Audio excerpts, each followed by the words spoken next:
There we are. Let's see if this is even working. I don't know. We'll see. 2 seconds. See if people can come in here. I think it's working. I think we're good. I'll give it like a minute. Hey, hi Holly. Hi Christy. I'm actually hoping. So a little bit of insight here. The reason I'm doing it on Detective Perspective, not on my Instagram, is I'm hoping it's a much smaller group, which will make it more enjoyable for you and me. I did put it on my Instagram, but a lot of people are lazy, so I don't think most of them will come over. So it should still be a smaller group. There's only about 100 people in here right now. So I don't know how many people will come in, but like I said, I'm hoping it's a lower number. That'd be great. But we'll give it a couple seconds because I just put it out literally like 2 seconds ago. But I'm glad to see it's working. That's a start. I'm glad to see that it's actually you guys can see me. That's good.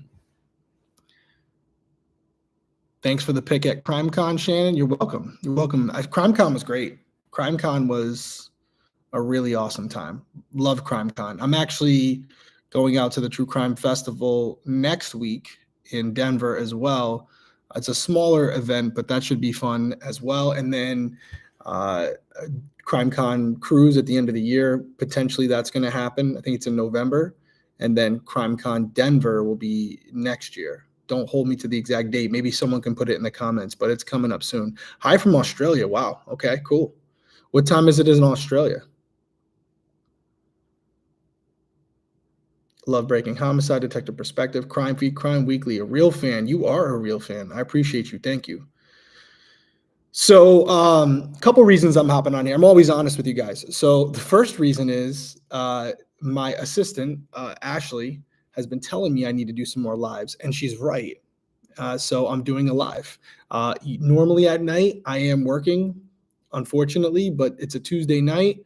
We just recorded Crime Weekly's latest episode last night. So, I'll be recording Detective Perspective tomorrow. So this is kind of my night off where I would usually just kind of chill and hang out for a little bit, but hanging with you guys sounds much better. Um, yeah, great idea, Ashley. CrimeCon 2025 is September 5th through the 7th. So there you go, September 5th through the 7th in Denver. So there's that whole situation. And I'll be there. We will be there for sure. So hopefully you can make it. So a couple things I wanted to hop on about. First off, like I said, number one reason, not necessarily in this order, was I wanted to do some more lives with you guys. I have not done one yet for this channel, so I wanted to do one. Secondly, I wanted to talk about Princella Eppes. I know there was a lot of questions in the comments, and yeah, I can respond to each one. But it's a lot easier to just talk about it here. So if you're someone who's watching the Princella Eppes series, which the episode I should say, which was out on audio on Monday and out on video today, definitely want to talk about that. There's some people who are really upset right now because of how this case was handled. It's 34 years old, and there were a lot of lies told to Princella's family by law enforcement, and it's always an interesting conversation for me to cover because I don't think it's no surprise to anybody who knows me. I'm definitely pro law enforcement, but there are instances where the cops do the wrong thing, and this is definitely one of those cases. Definitely one of those cases, and it's something that we can't run from, we can't hide from. We have to acknowledge it, and we have to make sure that the people responsible for those actions are held accountable, and also ensure that the people who are now handling the case take it seriously and do the right thing and try to get justice for the family. Because although it's been too long, it's not too late. And I think that's where we are right now in that case. There's definitely some promising leads to follow if they haven't been followed already. We know that there's DNA in that case, and I'm really hoping that the new detective investigating the entire thing does what she says she's going to do, which is, follow up on this DNA, look into the potential suspects, maybe go speak with the witnesses again to see if they are still around and still remember what happened. Again, it's been 34 years. But overall, I'm hopeful about the case. I know that the Atlanta Police Department is working with Princella's family currently. And that is why I did omit certain facts that I'm aware of regarding the case, because I didn't want to do anything to jeopardize the integrity of the investigation.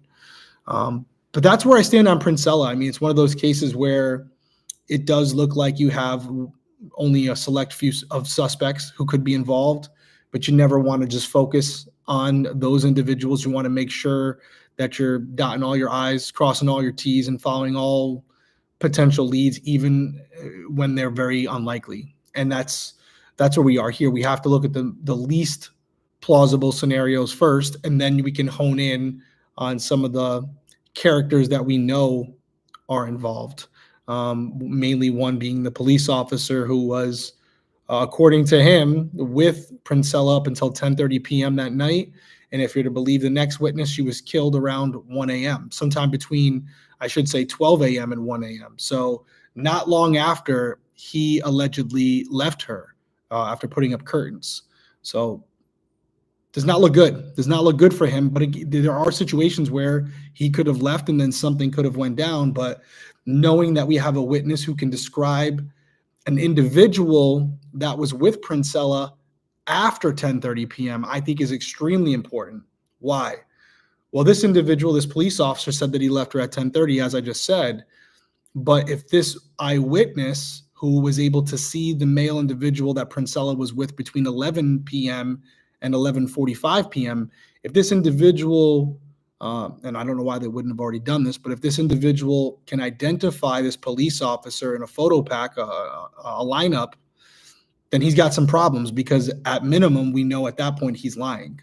So that is something that I would definitely, that's definitely a road I would want to go down and explore. And I don't know why that wouldn't have already been done.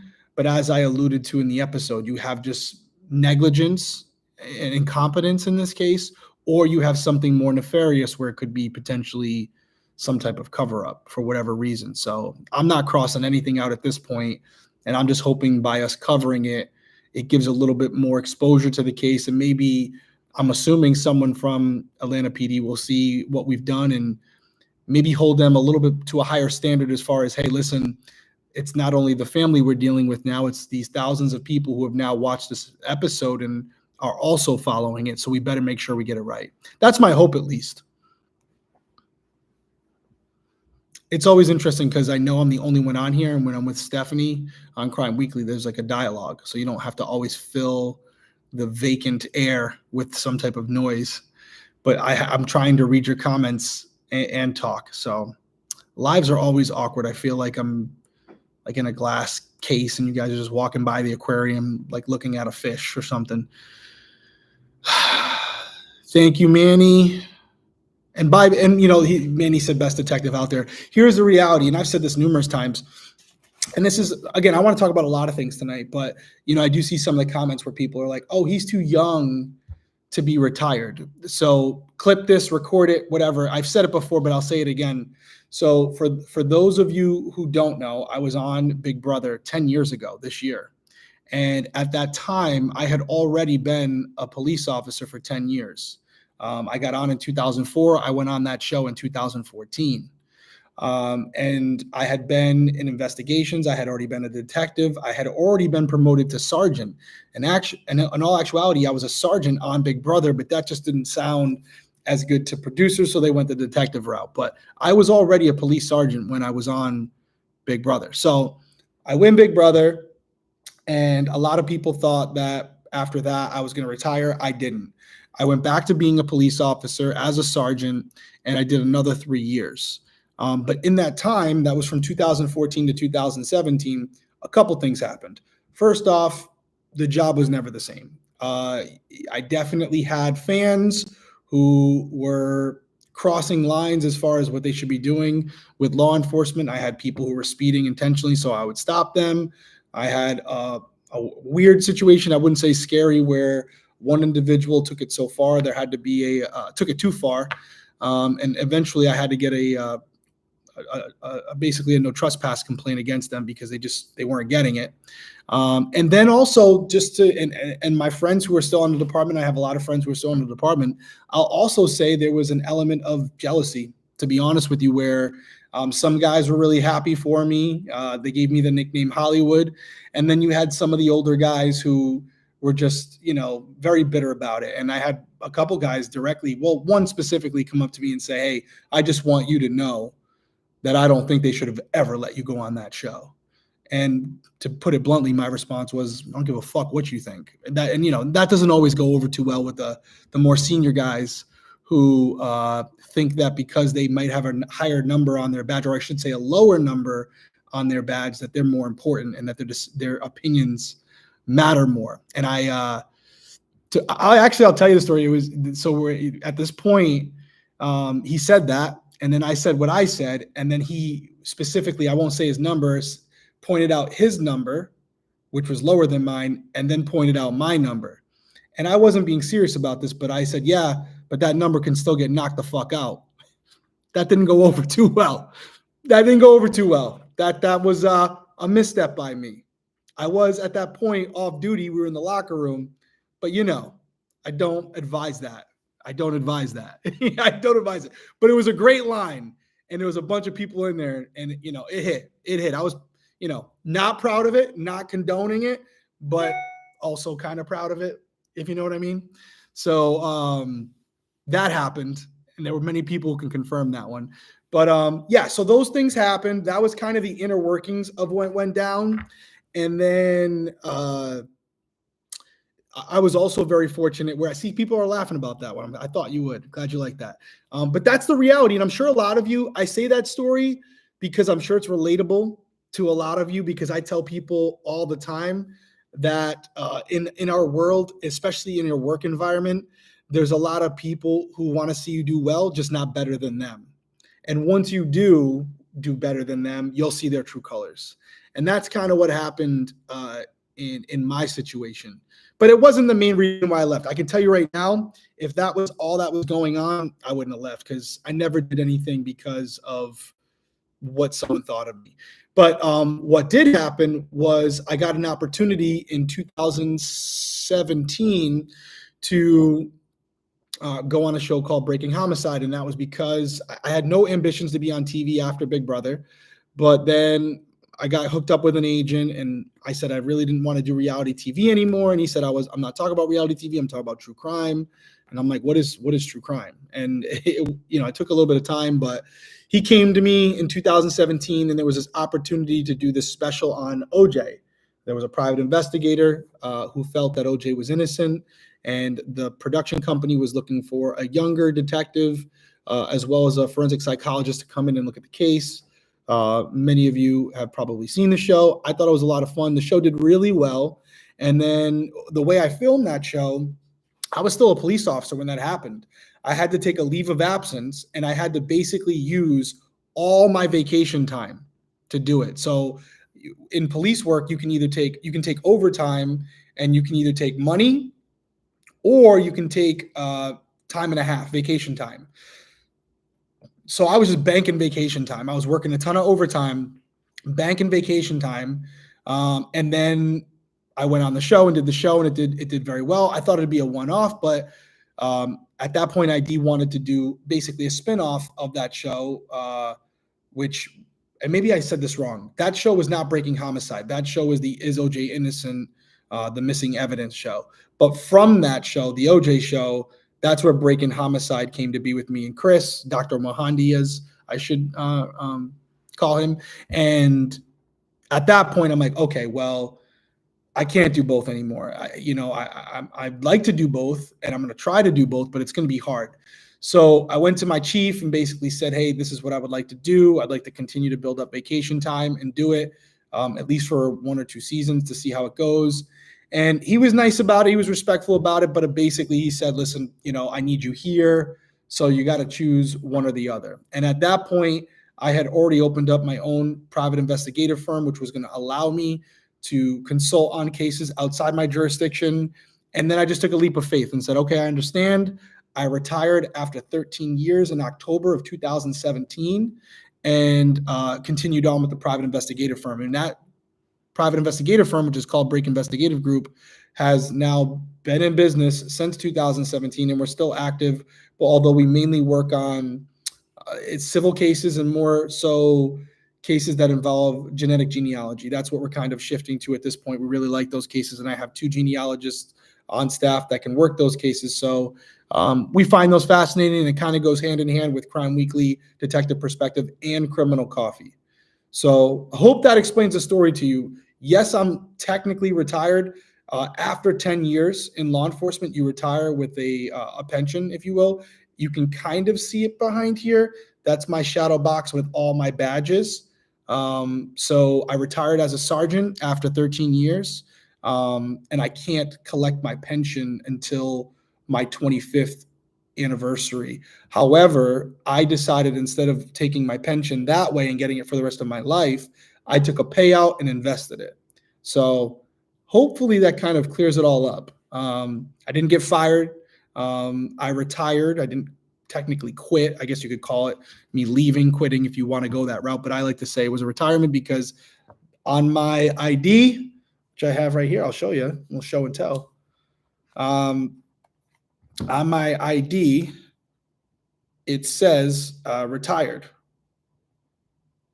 On the, where is it? Oh yeah, retired law enforcement card. I don't know if I should be showing you all this. Yeah, actually, this confirms it. I didn't even know it said this. See, you can see 10/10/2017 sergeant, and it says retired up there.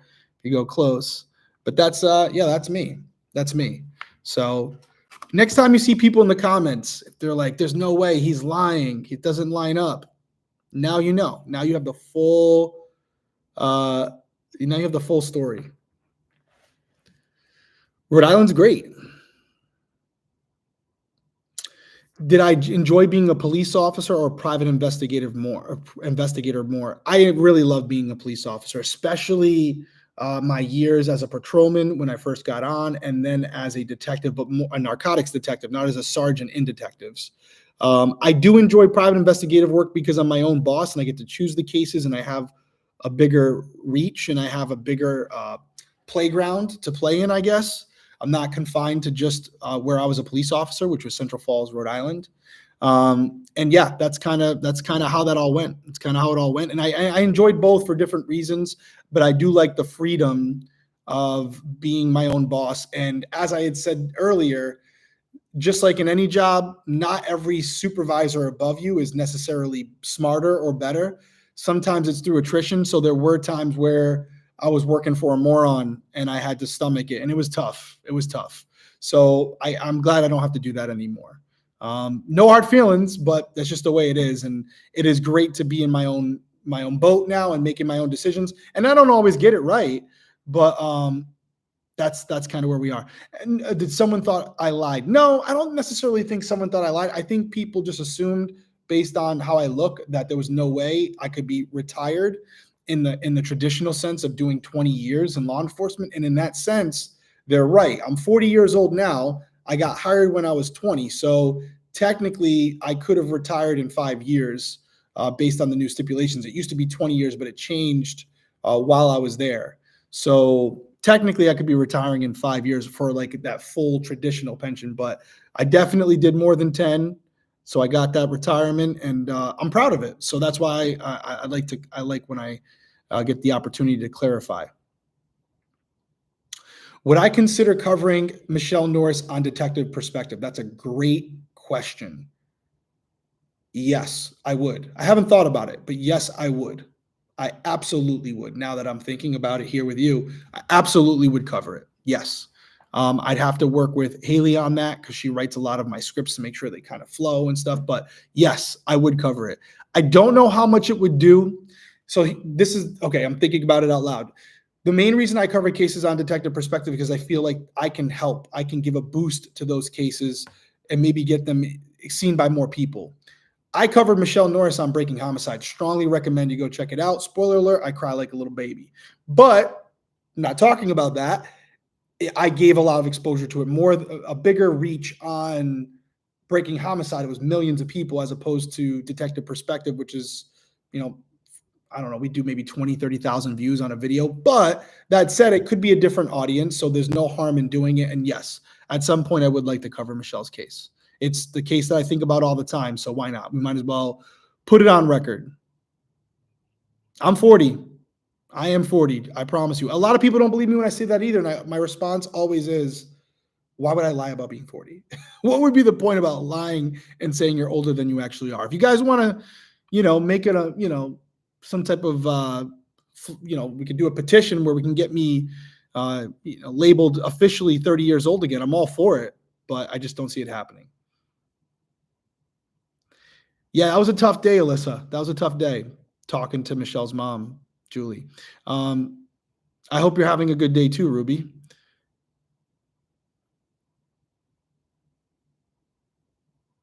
You are a MFer who can't be messed with. I'm amazed by your character. Thank you. Thank you. I like that. Thank you. I'll take that.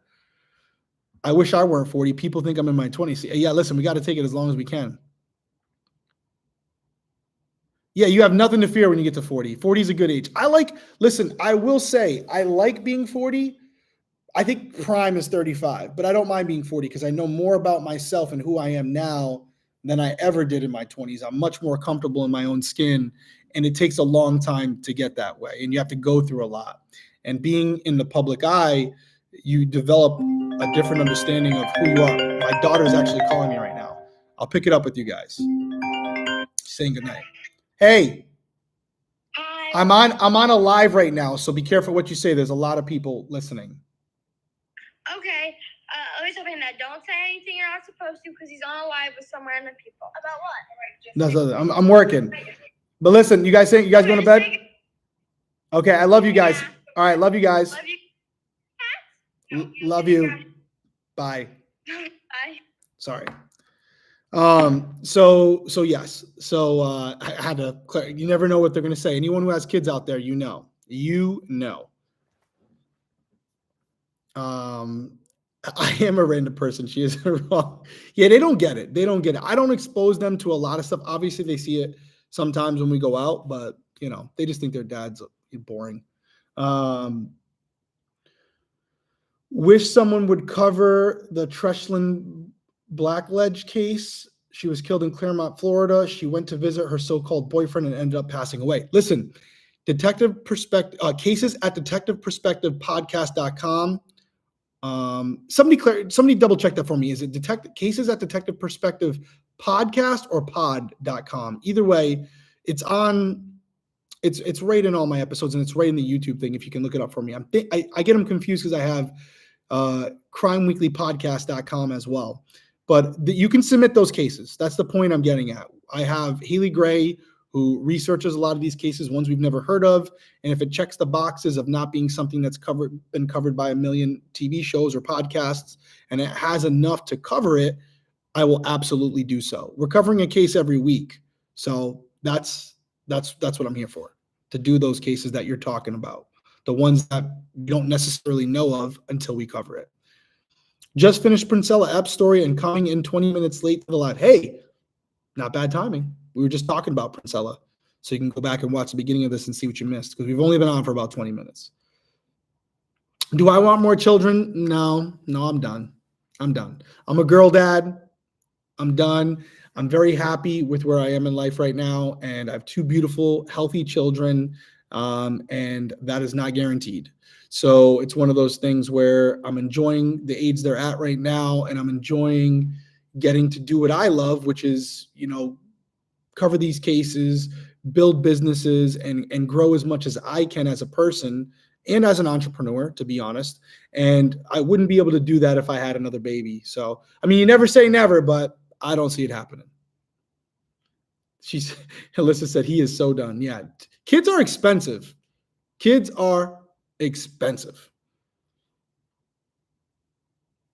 Yeah, and they're 11 and 8, so I got plenty of time to enjoy this. Kids are mean. They can be at points, honestly. They can be. Is a case from 1964 too old to be featured on Detective Perspective? Would love to hear your thoughts on Beverly Jarosz. It sounds like a Polish name. I can't even say it. 1964 is tough. It all depends on what's available. We're talking, my math isn't always great, 36 plus 25, right? We're talking over 50, we're talking like 60 years. So what's available could make it difficult. And we usually like the episode to be 30 to 40 minutes. So if there's nothing available and everyone involved in the case is no longer here, those are the types of boxes that have to be checked. So on the surface, I would say no, it's not too old, but as long as those other parameters are met.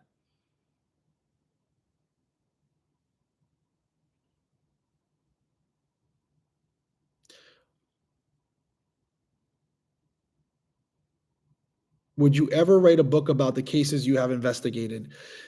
Probably not, because to be honest with you, it would probably take a few more years. Here's the reality. I worked for a smaller police department. I did write a book, and I did talk about some of the cases that I worked, but I am by no means, and this is what I was saying earlier when someone said great detective.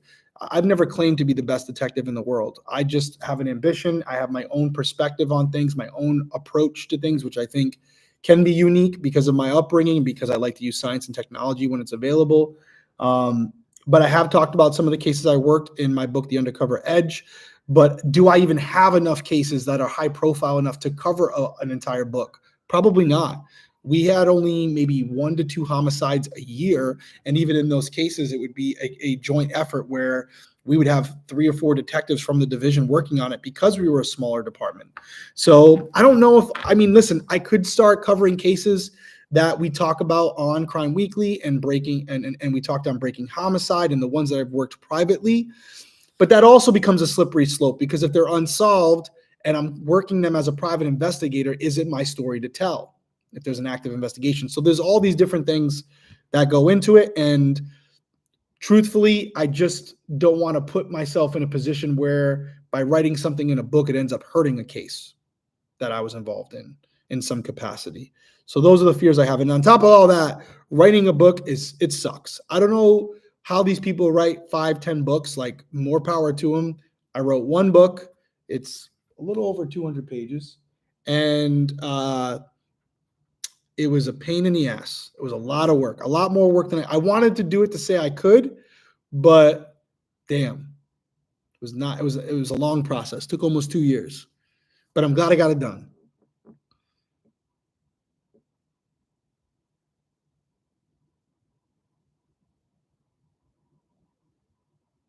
I'm trying to see, there's some dissension in the chat.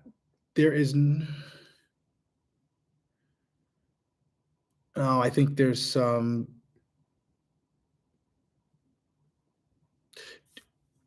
Do you think laws should be made about the obsessive and egregious tactics of trauma vulture YouTubers? That's kind of a vague question, but I guess on the surface, my answer would be yes. If you, and again, I think that's subjective on who you're talking about, and I don't know who you're talking about, which is why I'm answering it. But yeah, if you can prove that there are individuals out there capitalizing on tragedy solely for the purpose of making money, and they're doing a disservice to those cases and not being cognizant of the impact they could have on those active investigations, or more importantly, the family members, then yeah. If you can prove that, I don't care who it is, absolutely, they should be taken out of here. Hopefully that answers your question. Hopefully that answers the question you had.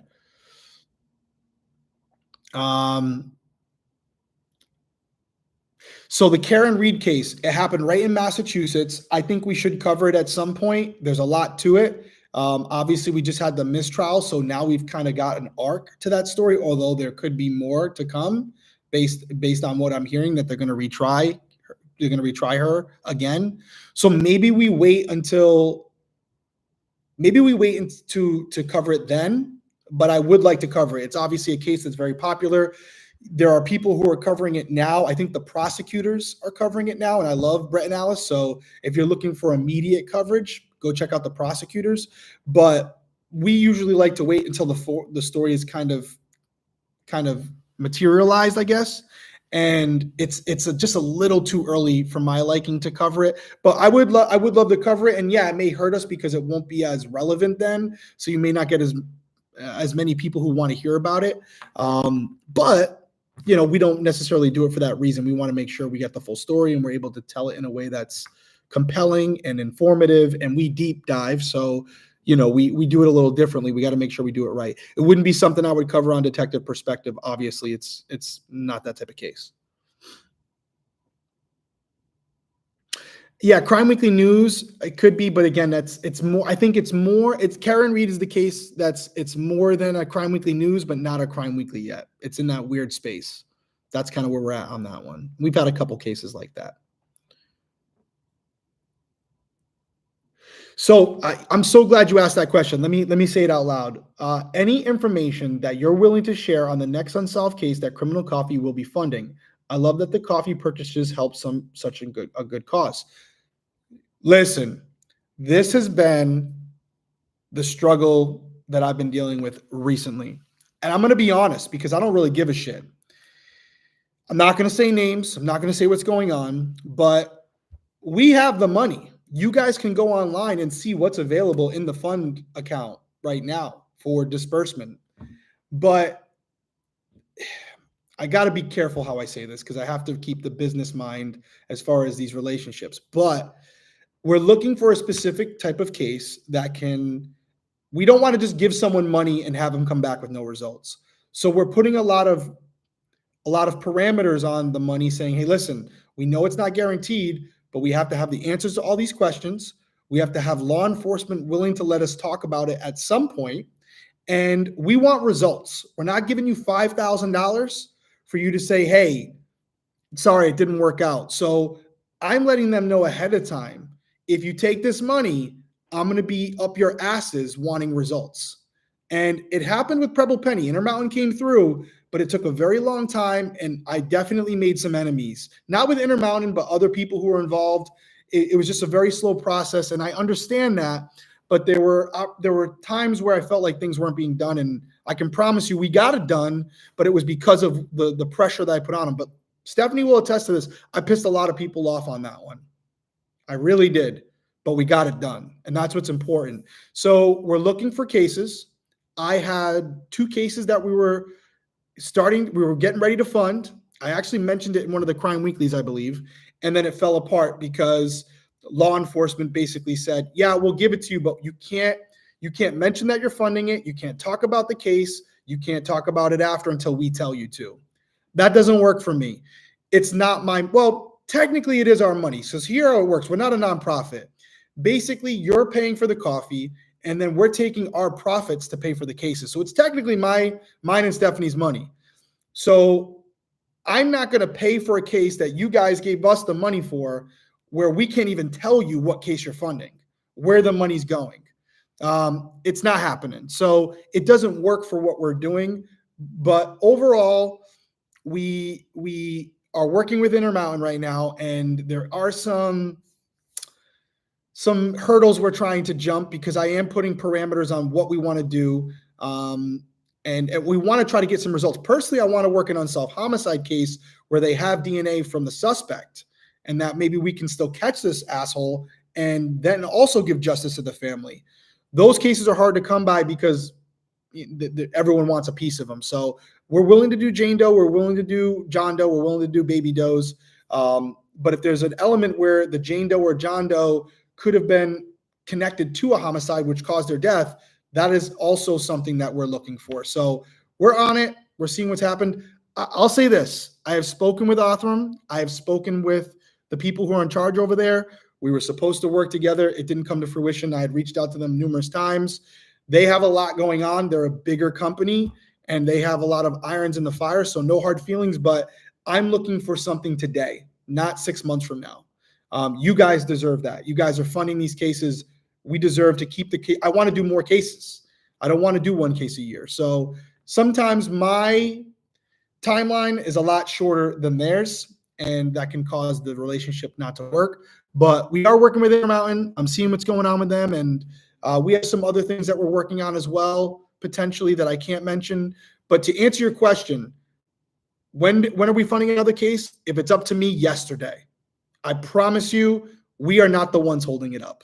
In fact, I literally made a call yesterday to someone. They're watching this. They know who it is, and they have not gotten back to me. And they said they would 2 weeks ago. So if they don't come back soon, I'm moving on to the next case. Shots fired. Let it be known.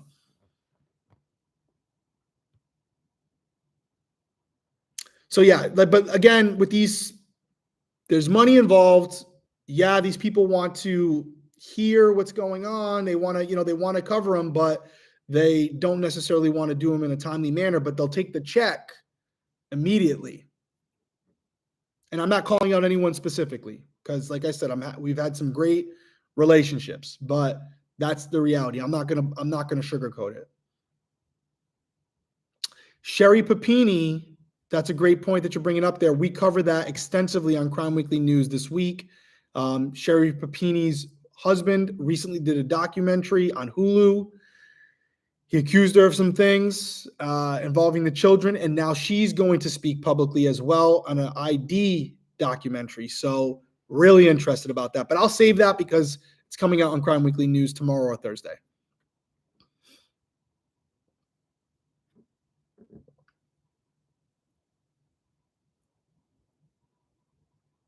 Met you at CrimeCon 2023. Thank you for taking the time to chat with me on that day, even though you had a long line. No, I appreciate everyone coming through. It's not something you can take for granted. When you have a situation where you have a long line like that, not everybody does. And 1 year you can, the next year you might not. So we try to take our time to speak to everyone for at least a couple minutes without being rude to the rest of the people in the line. And I appreciate you and everyone else who was very patient and understanding about it. Nobody bitched, nobody complained. That's why I love CrimeCon. Any thoughts on returning to a competition-based reality TV show? You never know. That's all I can say. You never know.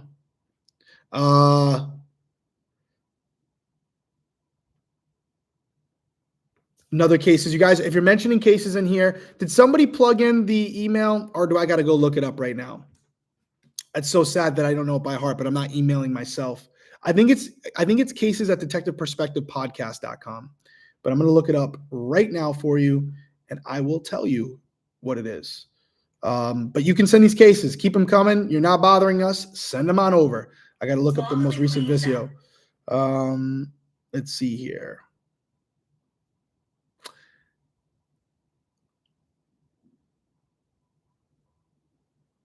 Nope, that's Crime Weekly. Would help if I went to Detective Perspective.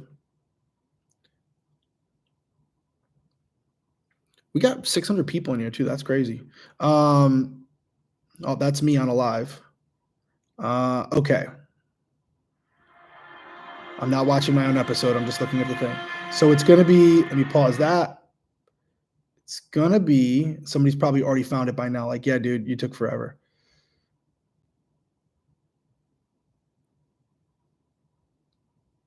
Okay. It is.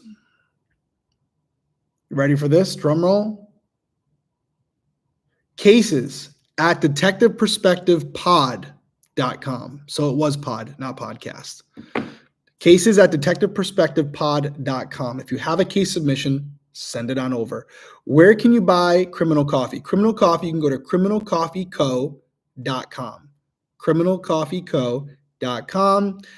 We have 3 different roasts and then also a decaf roast. We have bags of whole bean, ground, and K-Cups in all flavors in all roasts.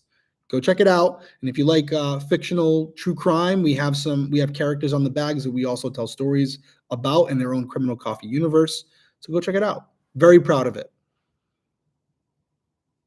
Do you only cover missing people from the United States? Ideally, yeah. I would do outside cases, but it's so far removed and I don't know the laws and I don't know the practices that sometimes I can speak on things that I'm not completely educated on. So I can set myself up for failure. So usually I cover cases in the States, but it's not out of the question that I wouldn't cover a case from outside the country if I felt that it was something I could do. I'm not opposed to it. It's when we talk about the boxes, it's not a box that I'm against. One other thing that I put in here that I want to hit real quick, and we can continue to kind of weave through in and out of different things. But Madalina Cojacari, I covered it on Detective Perspective. Recently, law enforcement came out and said that her mother, Diana Cojacari, is a suspect in the case. And we had talked about it on Detective Perspective, how it does appear she's somehow involved. My question is why, right? Is it something malicious where something happened to Madalina and the mom's responsible and she's covering it up? Or was there something going on where Diana felt like she had to get her daughter out of the country and with relatives in order to protect her? I don't know. But it is likely that Diana does know what happened to her daughter. And it seems like law enforcement has felt that way for a while, and they're just now saying it publicly. Personally, either scenario sucks, but I'm really hoping it was a situation where Diana felt she had to get Madalina out of here for whatever, maybe something that was going on in their personal lives that they didn't want us to know, because that would mean Madalina's still alive. She's still with us. And that's number one. I hope she's with family and friends. I hope they're just hiding her away somewhere and she's perfectly fine. But if that's the case, we need to know. We need to know that whenever children are involved, the fact that you last see her on that school bus and we just don't know what happened is crazy to me. So I'm hoping that this has a positive outcome, and the fact that that is a scenario is great, because in many cases I don't feel that way. Somebody mentioned, do you think Molly Bish is solvable? I'm so glad you asked that, Stacy, because for our 50th episode we're going to cover Molly Bish. I know the case, I've heard the case, I don't know the specifics, so I'm looking forward to diving into that and giving you my opinions on it. But Molly Bish is going to be coming up. We will be covering it on Detective Perspective.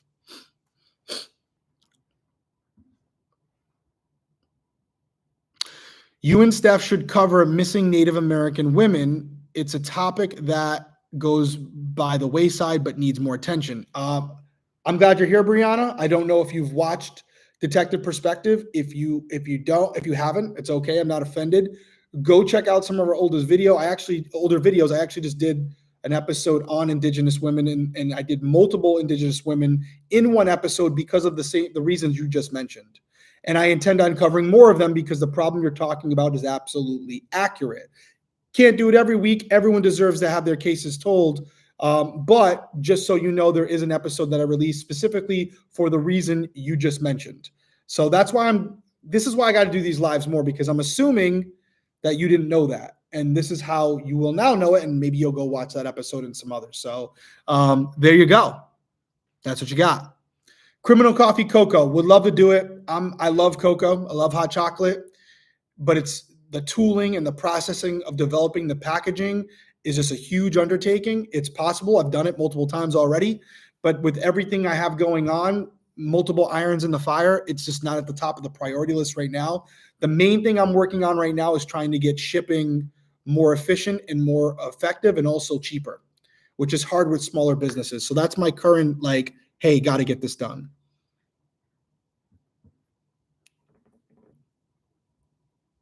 No problem. Glad you're here. Thanks for coming. I feel like Derrick covers all the bases and acknowledges that the lack of efforts and attention. Yeah, that's kind of where I'm at. Molly Bish haunts me, so looking forward to it. Yep, I'll be covering it. We just decided on it maybe a week ago, so it's coming. Are you going to continue with Crime Feed? Great question. So the last update I have on it was Shows You Never Know. They came to me out of nowhere and asked me to do that show. I enjoyed doing it with Nancy and Mara, would continue to do it. But it seems like they really liked the Natalia Grace episode that we did, the special. So the last I've heard about it is they might want to continue doing Crime Feed in that fashion, where we're covering specials that are coming out for Investigation Discovery. Also, the fact that we were filming in New York. I live in Rhode Island. Mara lives in, I'm not going to mention where she lives, and I'm not going to mention where Nancy lives in case they don't want people knowing, although you may already know, but they're not in New York. So it was an undertaking to get everybody there. And if you're not doing the show all year, it can make some issues for production space and studio space. So I'm hoping that there's some form of it that continues, but I do have some other projects that I'm working on as well that obviously I can't say, that you guys will also enjoy. So just keep an eye out for that. But I wouldn't say Crime Feed is done. That's not what I've been told. So unless that changes, and if it does, I'll let you know.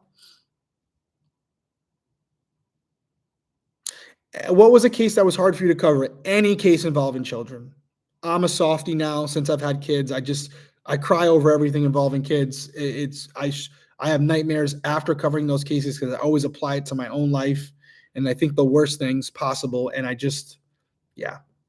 Not doing it. Well, not doing it in the sense where I still do it because we have to, but I hate doing it. Thomas Brown case in Canadian Texas. I mean, listen, if you submit it, it'll be on the list for sure.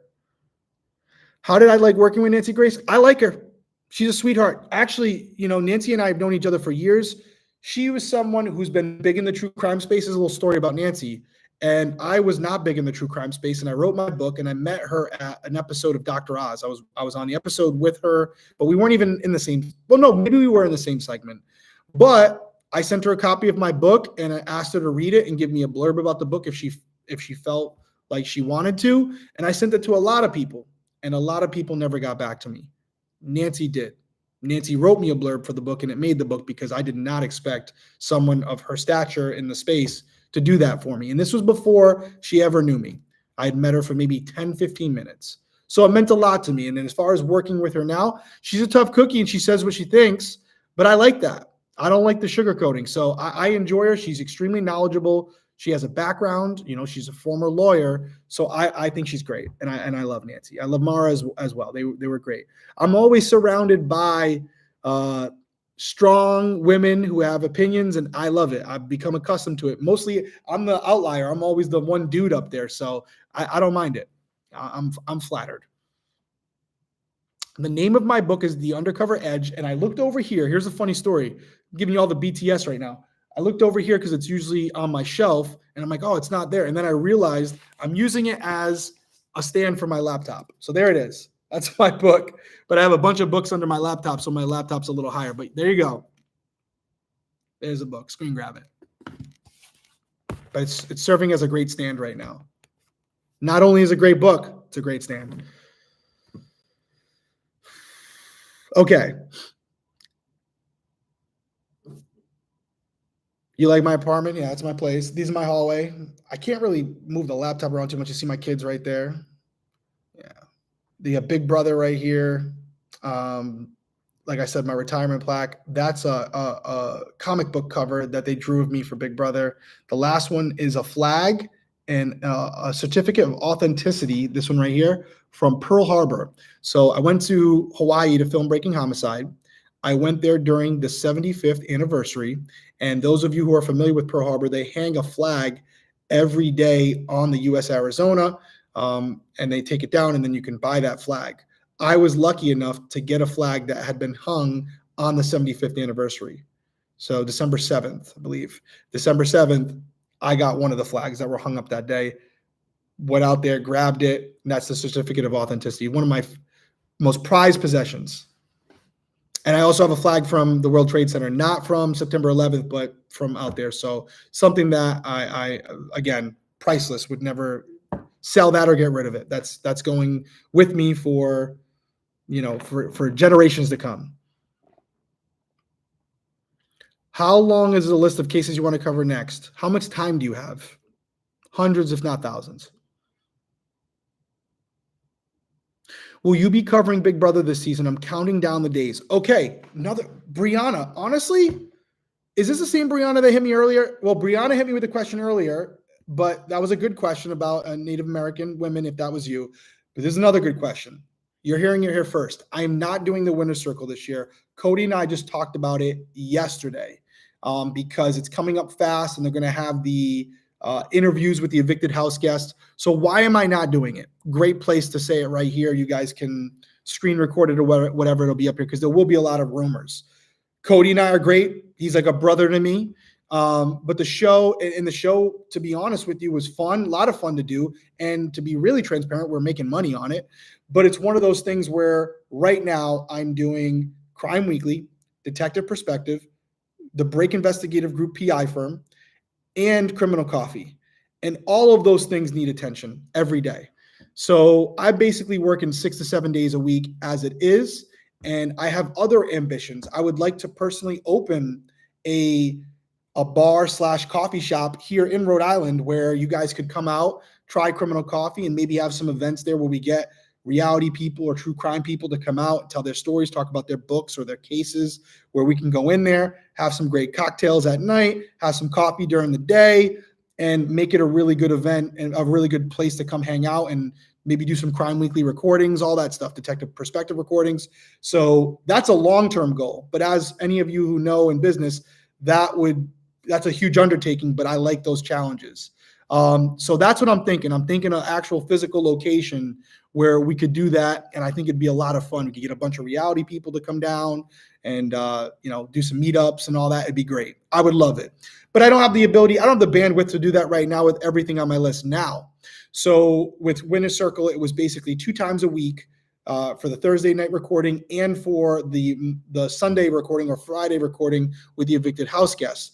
But anybody who knows Big Brother, it's not about just recording the episode. It's also about watching all the Big Brother episodes that week, and there's 3 of them. I just don't have the time for it. I want to watch the show when I can and enjoy it, but I don't want to be obligated to watch it. And that's where the problem was. So talk to Cody. Cody is still doing Winner's Circle, and I believe he's doing it with Tiffany. So you're still going to have the Winner's Circle every single week. I'll be supporting it. I may make some cameos and hop on it, but I will not be on it every week. And it was just a matter of balance, right? I'm really trying to balance my work life with my personal life and making sure that, I can still coach my kids and be there for them and hang out with them and enjoy what I have. And for the last 2-3 years, I haven't really done much of that. I've just been all gas, no brakes.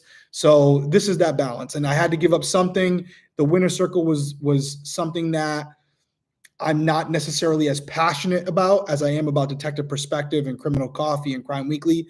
So it was an easy choice in that sense, where I was on Big Brother, but I'm not necessarily as passionate about Big Brother now as I was 10 years ago when I played. I hope that makes sense. I'll answer any follow-up questions, but yeah, that's where we're at. Where do we vote for a Crime Weekly cruise? There's a CrimeCon cruise in November that I believe we're going on. So there you go. And I think there's still tickets. So CrimeCon cruise, not 100% going, but we think we are. Derrick, if you continue to do lives, you need some mods. People trying to steer shit in the chat. I'm not even seeing it. I don't know if it's being deleted or, I'm seeing a couple asshole comments, but not a lot. And so, yeah, I could do that at some point. I could definitely do that. We'll get some mods. We'll get some mods for sure. Definitely could use a mod. I wish I knew some of you in here. What I can do is have Ashley. She works for us. She can be a mod. I kind of screwed her on this. Actually, she's on it. She just texted me. Hold on. Maybe she's doing this. Ashley's the shit. Hold on. Let me see. Let me see if I can see my phone. Hold on. Let's see.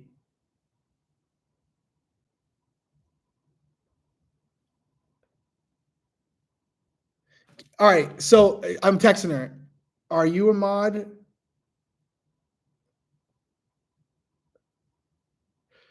So yeah, Ashley, if you're in here, say hello. She's in the chat. Maybe she's the one deleting some of it for me. Ashley, if you're watching still, I gave you a shout out at the beginning, and I said that I was doing this because of you. Are you in the chat? I'm just going to call her. Well, maybe I'll just call her a second.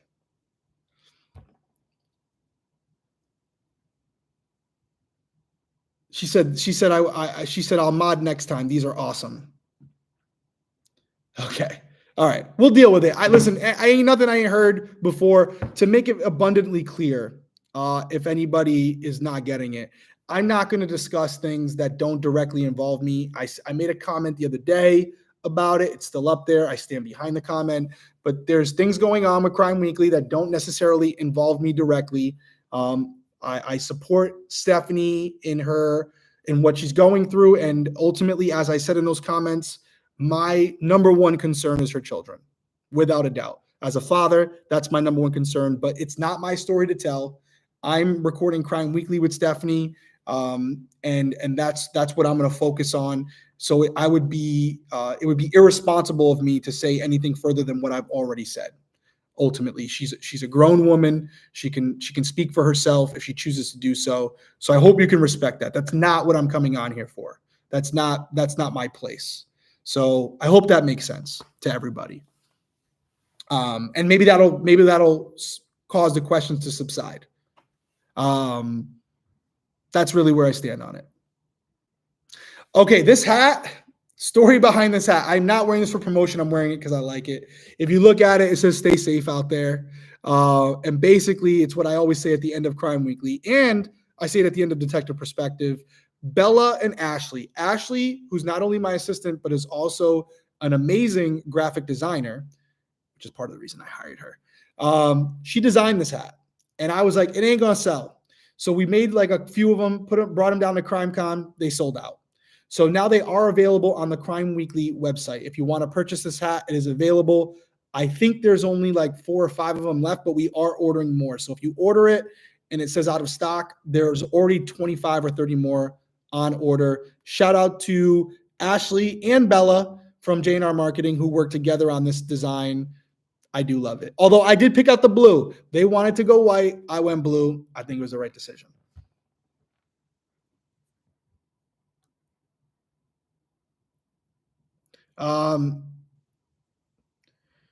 Derrick, you need to do a thirst comments reaction video. Are there that many thirst comments where I could do a video about it? I mean, listen, I'm 40. I'll take all the praise I can. Like I said, I'm in that age where I'll take it.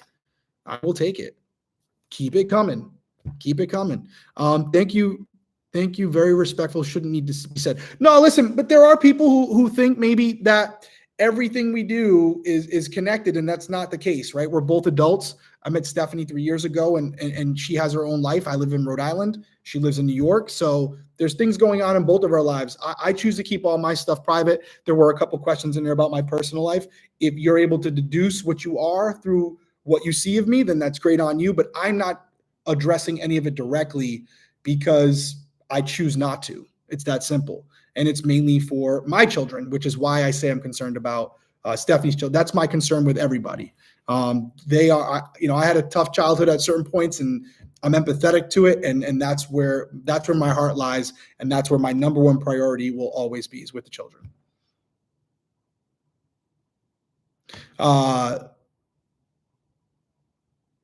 Let's see.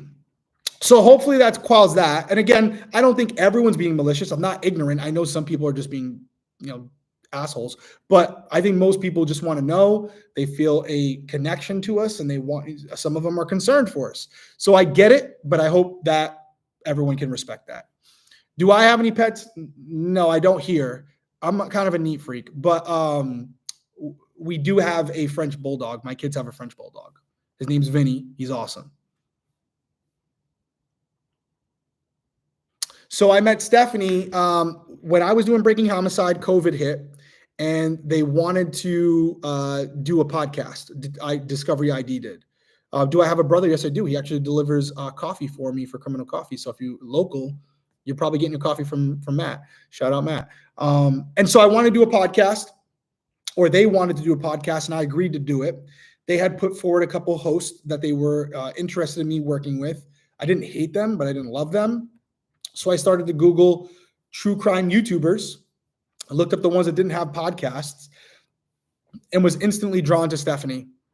Stephanie, I just liked her storytelling ability. I liked her research. So I slid into her DMs.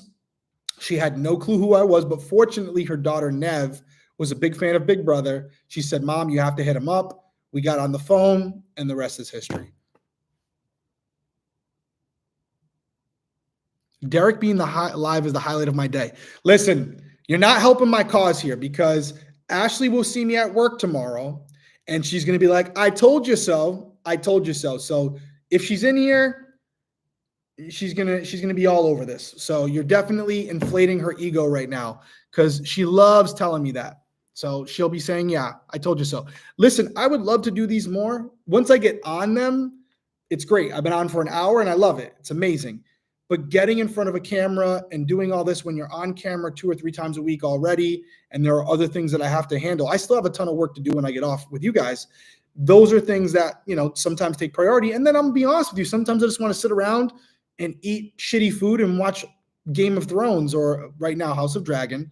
But there's no new episode right now, so that's why you guys have me.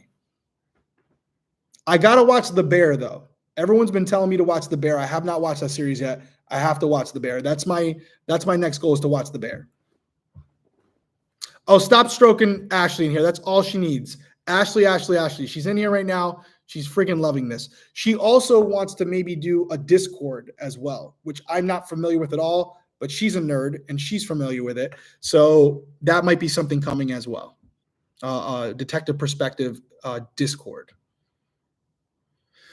Love pizza. I'm going to probably do you guys want to see do you guys care how like my sweet tooth is? Do you want to see what I grabbed before I hopped on this live? Do you even care? I'll grab it if you want me to. I'll show you my bag, my haul. And if I show you, you can't judge me.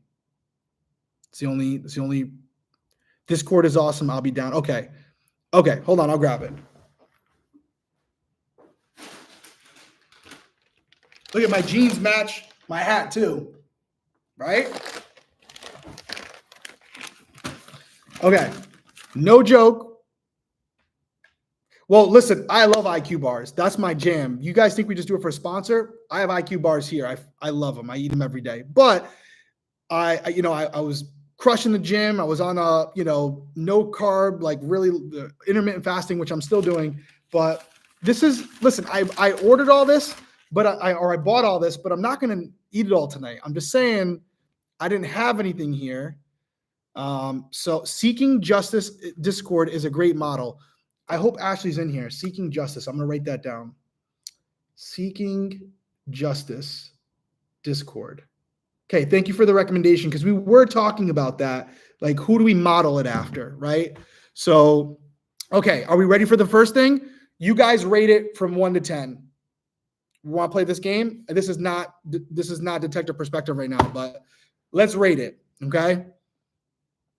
Here we go. Helix mattress is here. I'm not taking it to my bedroom, though. That's weird. But the Helix mattress is here, Bobby. Get your head out of the gutter, though. You're not seeing my bed. No. All right. First thing. Here we go. Classic. Absolute classic. Okay. Nutty Buddies. Never a bad time for a Nutty Buddy. 10s. I love you guys. Oh, wait. 6? Holly, you're out of the chat. Banned. 5 from Mooney. Anybody who's putting lower than, did I just see a 2? Did I just see a 2 and a 0? Brianna, I thought we were friends. We're not. Marissa, shame on you. Rosie, terrible. Mooney, terrible. Nicolette, okay. All right. Okay. 15, that's what I'm talking about. Okay. So people get it. Sorry, bro. Orlando, mod, banned. You guys are putting zeros or lying. You're the worst. Okay, so Nutty Buddies. That might be my number 1, but there's one other thing I'm thinking of that I bought that could be my number 1. But let's go to the next thing. Here, for people who know me, and like Ashley and Bella, people who travel with me know this. If you know me, when I take flights, I sometimes get motion sickness. So one thing I always travel with, I don't know why, but it just helps me, and it helps with the anxiety, all that stuff. I have to have at least 2 bags of these when I'm on the road. One for when I'm going there, one for when I'm coming back. What are we ranking these? Mints do help. Altoids, I love crushing mints. I do them all the time. That's a great suggestion. I think the gummy bears can be a mixed bag, and I don't mind you hating on that one. Okay. I got some classics in here, though. We're not done. I got some classics in here. Okay, you ready for the next one? By the way, I purchased this all tonight. So the person at the cash register was definitely judging me. All right, here we go. And then we'll have to do like a ranking. This is broken because it's 2 pieces. It came like that. Okay.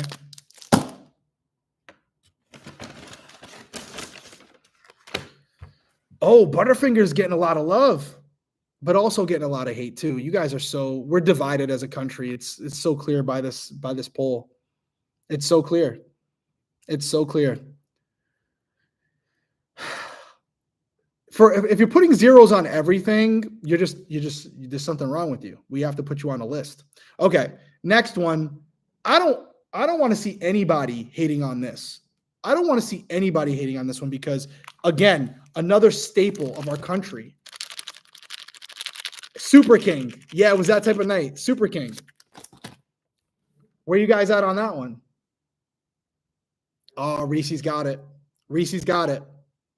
Yeah, Reese's got it. Reese's is killing it. Yeah, so, okay. All right, I feel you guys. It's Reese's. There's a couple sixes in there, but like it's mostly tens. Horrible. King British, you're gone. Banned. Okay, I have one more. And I saved it for last because I feel like this one is underrated, and it's probably one of my favorite and something that I really enjoy having a couple pieces of. If like I just had dinner or whatever, and I don't want to crush like a whole nutty bar. But this is a little bit one I think will surprise some of you. Any guesses? Give me your guesses real quick. It is a candy bar. That's what I'll say. I want to see if anybody says it. That'll tell me how underrated it really is. The rapper is not super loud. Okay, somebody already said it. But let's see how many people say it. I was surprised somebody said it that fast. Damn. Not a lot of people saying it, though. I only seen one. A lot of people saying payday. It's not payday. I already said Nutty Buddy. We already pulled it. Okay, I'm going to show you guys. You ready for this? Here we go. Bam. Yup. I said it, but I'm a huge caramel fan. What do we think?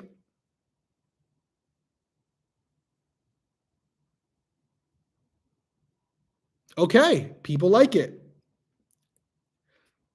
People like them, but those are rich. Now, what I will do sometimes, and this isn't like a trade secret, these come in squares, crack them up, break them up into squares, drop them in your brownies. Forget about it. It's over. It's over.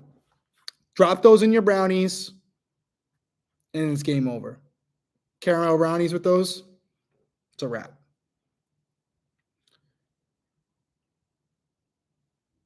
Yeah, 1 to 2 squares and you're done. Any more than that, you can't even chew anymore. Okay, glad we did that. Did not see that coming, so don't judge me on all that candy. That wasn't for the live. That's just where we're at in life right now, and that's where I'm going to be after I get off with you guys. Okay, so we talked about Princella. We talked about Madalina. Rex Heuermann was the last thing that I had mentioned that I wanted to talk about. We're not going to cover Gilgo Beach right now because there's so much more to the story. But has anybody in the chat got a chance to read the bail application and how horrific it is? He was just charged with 2 additional murders that were connected to him.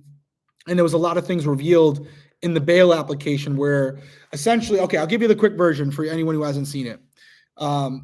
Basically, they went back and they did another search at his house. And or even might have been during the initial search, actually, where they seized over 350 electronic devices, some of those hard drives, etc., right? Well, what a lot of people don't know is when you have a hard drive and you delete something from that hard drive, it's then categorized or labeled as eligible to be written over, right? So it's still there, but it's now eligible to be written over. So as you create new documents and do new things, it'll write over that existing document. However, if you delete it and then you don't use that device to write over it with other, documents that you create, it will still be there and it can still be recovered. The only way to truly get rid of a document like that is to delete it and then to completely reformat the drive. And maybe some cybersecurity experts in here may tell me differently, but that's my understanding, that unless you reformat the drive, it's still there. And even then, maybe it's still be able to be recovered, but once it gets written over, it's gone. So they were able to find this document, and I strongly implore you all to go read it if you have the stomach for it. It's about 30-something pages. But to me, this is like the final nail in the coffin for him if all the DNA evidence wasn't. And basically, it's his planning document where he talks about pre-prep, prep, and then body prep. And he talks about reconnaissance and intelligence gathering and how to pick his victims and how to prepare his torture room in his basement for the victim, and then how to prep the body to basically make the body unrecognizable once he disposes of it, so that it won't be able to be connected to that individual or back to him. And he refers to everything he's doing as like the murders themselves. He refers to them as the hunt. And then he says things like better preparation equals more playtime, like as far as the staging area where he's going to keep the victims. This is how he's talking about these women. And he's just a sick motherfucker. I'm sorry for the language, but he really is. And it's one of these things where it's all laid out in there. And in addition to these incredible documents describing how he would do things, he also discusses places where he would dump the bodies. And because of that document, they were able to connect him to other previously unsolved homicides where they recovered a body. And it was now connected to an area where he said he would dump them. And they're able to use other stuff through reverse engineering, where once they find the body and once they connect it to the location, then they can compare where the victim was at the time of her disappearance to where Rex Heuermann was, and if there was any correlation between them. And they're able to make those connections, and he's ultimately charged with them. So there's more coming for sure. And I said it in my quick like Instagram announcement that my fear is how many more. And I feel like there's going to be a lot. So that's the problem. And that's why we're not covering it in its entirety, but it's definitely something that you should go check out. And I say it for two reasons. One, so you understand the case, but more importantly, specifically for the women watching this series right now, or watching this live. Sorry, I'm so accustomed to saying series. He was using books and counterintelligence to learn about how he could attack his victims without being discovered by them, how he could get the drop on them, and then what he could do after the fact. Well, if he's doing that by reading books from other FBI profilers, John Douglas and stuff like that, to better prepare himself, you should also be reading how he was preparing to carry out these murders and these attacks. Why? Because then you can better prepare yourself when you go out and understand the type of people that are out there, and maybe some of the tactics that Rex and other individuals might use, so that you can avoid doing that, right? He's looking for individuals who are in areas where, now in this case, it's a little different because a lot of the victims were sex workers, so they were in positions where they were extremely vulnerable. But there are things that he did there where he talks about finding dark areas without cameras and not a lot of people, not very public. These are things that you can look at and say, okay, those are situations or areas I want to avoid. So I look at it as educational and informative, and allows me to be better prepared to share that information with you guys in future episodes, so that we can all be better protected. Not only you guys, the audience who's watching my shows, but also people that I care about. So I share this information with them as well. So that's the angle we should be approaching when we look at these documents. It's not necessarily because we enjoy it, but if he's going to use different types of articles and books and websites to better prepare himself, why shouldn't we use his planning document against him and others like him? That's where I'm at on it. And I hope that makes sense. Definitely Google it. Definitely check it out. It's available. It's everywhere. I think the link, it was on Fox News where I saw it. It's available everywhere, though. If you just type in Rex Heuermann bail application, you'll find it. It's right there. And like I said, it's a PDF document. It's like 35, 37 pages. Very easy read in the sense of it doesn't take a long time, but it really lays out not only what the investigators did to connect these two additional victims, but also they have screenshots of the actual documents that he typed online. And you can see how meticulous and methodical he was when writing these documents. He basically approached it as like he was he was designing a building, because he was an architect. So it's really revealing to understand that not all criminals are dumb, and he was not dumb. And he really took great lengths to try to avoid apprehension. And unfortunately for us, he didn't do. He did a good job for a long time, but now it's catching up to him.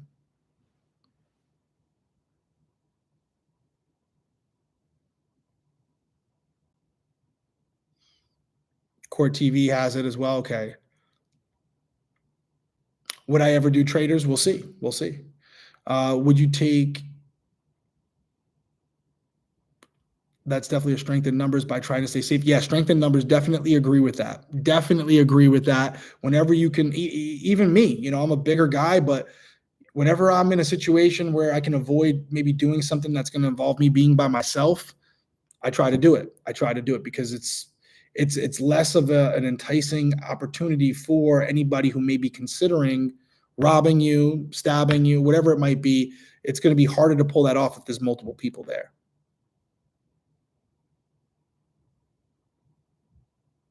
Do I think his wife knew? Well, I got to be careful with that because she has not been charged with a crime yet. But there have been documents which you guys can go read. There are other documents that suggest, at minimum, she was there when he was doing certain things with other women.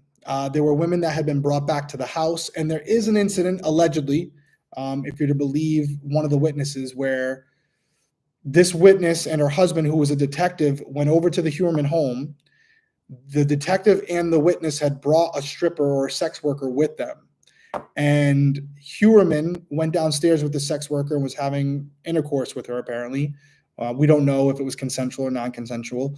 But according to this witness, her and her husband, who I said was the detective, were leaving. And at that point, they saw the sex worker run out of the house naked and run into like the garage or whatever. And Heuermann was giving chase after her. They never went back. And if you're to believe that story, then that means Asa was home at that time. And it is alleged, based on what we have, that most of the murders that occurred when Asa was on vacation with the children. So do I think she was involved? I don't know. Her DNA has been found on multiple things. It could be a situation where she was aware of his fetishes, but wasn't necessarily aware of what he was doing outside of that. But I am going to be following and tracking this case because to me, it becomes hard to believe that she wouldn't have any inclination living in that home where he was allegedly killing these women. But again, I wasn't there, so I don't know. So I will be following it. And there is a documentary on Peacock, I believe. I don't know if it's came out yet or it's coming out, but I will be following everything to see, where it all goes and how it all unfolds.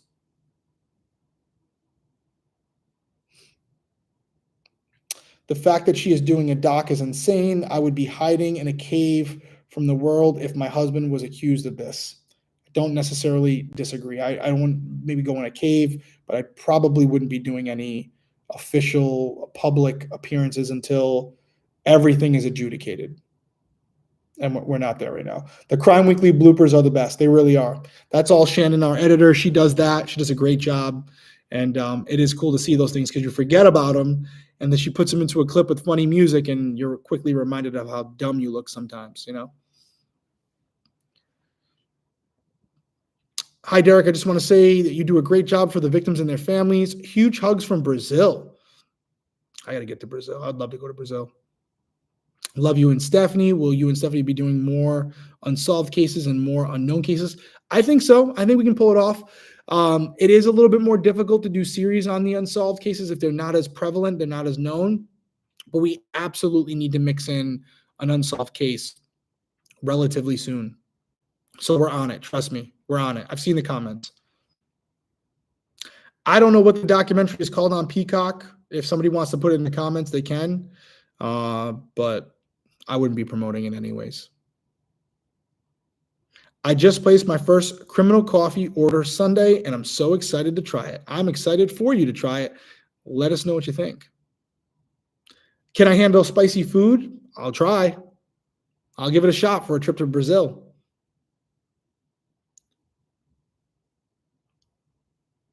Okay, yeah. I want to know how Stephanie researches all her stuff. I've never seen anyone go so deep. Her methods would have been helpful when I was in grad school. Yeah, she puts a lot of work into it. She's reading books. She's obviously doing her, watching documentaries, looking up stuff online. She's an encyclopedia on these cases by the time we film them. And that's what you need to do in order to tell the story the right way and to make sure that you're getting all the minutia of these cases, because I think that's what differentiates us from a lot of other podcasts out there, even the ones that do deep dives.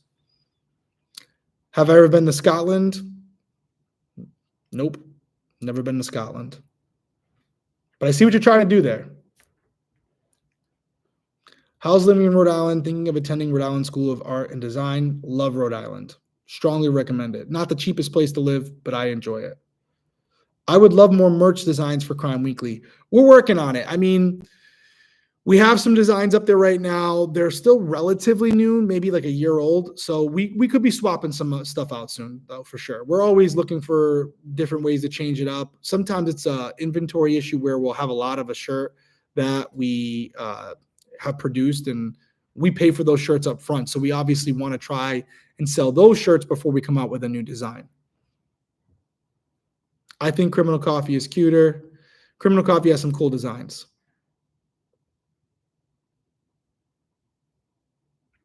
Am I bringing merch to Denver? Are we talking about Denver for the True Crime Festival or for CrimeCon? If we're talking about the True Crime Festival, I am not bringing merch there. I'm doing a speaking engagement with Heather Ashley from Big Mad True Crime, and no merch will be there. I think we're doing a meet and greet as well. But for CrimeCon Denver, absolutely, we will have merch. We will absolutely have merch there. Have I ever met Dan Abrams? No, I haven't, but I'd like to. Seems like a good dude. I mean, I haven't seen a lot of him, but he seems like he knows his shit.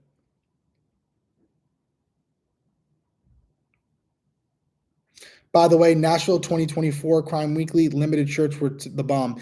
Yeah, so we're going to do a limited shirt only for CrimeCon at each CrimeCon. This year it was the CrimeCon Broadway shirt. Hold on, I'll show you it. I snagged myself one. I'll show you. Give me a minute.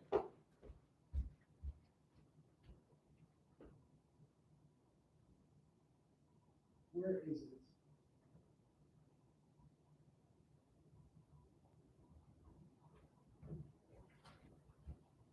Like the live's running and you're sitting there. Okay, so you ready? This was a shirt specifically for CrimeCon, and it was specifically for Nashville. So this was the shirt that we sold at CrimeCon at Nashville, only for people who attended. We will never sell this shirt online. This is a limited run just for the people who attended, and we'll do one for Denver and everywhere else that we go as well. So again, Ashley designed this. Came out pretty good. Came out pretty good. Hopping off. Have a good night. Have a good night, Natalie. You take care. I'm actually going to be hopping off soon, too. I've been on for an hour and 20. I'll probably do another like 5 minutes. And then I'm going to hop off only because I'm seeing it's 11 o'clock. And, you know, we don't want to ruin a good thing. We've kind of kept this going. We got almost 700 people in here. So more than I expected. But everyone's been pretty – I feel like everyone's been pretty good, although a couple of you guys said we needed mods. Tell me what you guys think. Has it been better since I kind of like addressed what the questions that were being asked? Have I met Kimberly and Jonathan? Absolutely. Love them both. Love them both. Hi, heading to Rhode Island Thursday for family. Enjoy it. It's going to be great. You're going to love it. The weather's been great. I feel like it's been better. Yeah, see, some people are saying it's been better. So I feel like, most people were reasonably just asking. But yeah, we will do mods eventually in case it ever gets out of control. You can always get some weirdos who come in there and start causing problems. But is this a new thing you're doing, going live? I'm going to try. No promises, but I would like to do it more often. Yes, I would like to do it more often. I can also do Patreon chats for members. Absolutely. For Crime Weekly. Absolutely. Keep doing the live. Mards are great for dropping links and addressing questions too. Yeah, it's a great point. Yeah, Ashley will do the modding going forward for now. And then as I start to see some familiar faces in here and some familiar names, if this becomes a regular thing, we can add a couple additional mods as well. But I think with just Ashley for right now, I mean, it's such a small number of people. We're not talking thousands of people. So I think we'll be good. But overall, yeah, I think I'm going to wrap it up. I'm going to get off. I'm going to have some candy. I'm going to do some work. I appreciate all of you guys coming in. Thank you for being respectful from what I could see. And I'm glad we got to address some things. I will be doing more of these, hopefully. And as I do them, you don't have to give thank you for all you do, but you don't have to give me tips for this. This is not what I'm going for. But thank you. I do appreciate it. You didn't have to do that. So that being said, I will try to do them more often, especially if we have an update with one of the cases. That would be even more of a reason to do it. But yeah, as always, everyone, you know what to do. And we will see you guys Wednesday or Thursday for Crime Weekly News. Detective Perspective will be out on Monday or Tuesday. And yeah, everyone have a great 4th of July. If I don't see you before then. And most importantly, be safe if you're going to be doing the firework thing and all that stuff, because, that can go south pretty fast. Everyone take care. Have a good night. Be safe. And I'll see you guys very soon. Bye.